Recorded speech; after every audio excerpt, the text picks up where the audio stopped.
আবার যেন এই শিক্ষাক্ষেত্র, প্রতিটা শিক্ষাক্ষেত্র প্রকৃত বিদ্যার ক্ষেত্র, মা সরস্বতীর ক্ষেত্র, প্রত্যেকের আরাধনার ক্ষেত্র হয়ে ওঠে।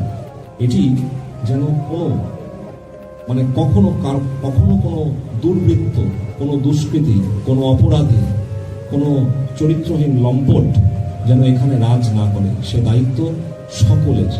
প্রকৃত শিক্ষার ক্ষেত্র শিক্ষার মতো থাকুক, মাস্টারমশাইদের হাতে থাকুক, এটা যেন আর কোনো কারোর হাতে না যায়, মাস্টারমশাই এবং যারা ম্যাডাম আছেন তাদের হাতে থাকুক, এই প্রার্থনা করি। সকলের মধ্যে আবারও বলি, ভারতবর্ষের প্রকৃত আদর্শ সবার মধ্যে জেগে উঠুক। রামকৃষ্ণের ভক্ত, ওনারা সবাই মিলে ওইটাই করছেন আজ 10 থেকে 12 বছর ধরে, এবং আমরা কেউ জানি না। আমি কৃতজ্ঞতা জানাই যে উনি কলেজে আমার অনুরোধে এসছেন। ধন্যবাদ মাস্টার। আর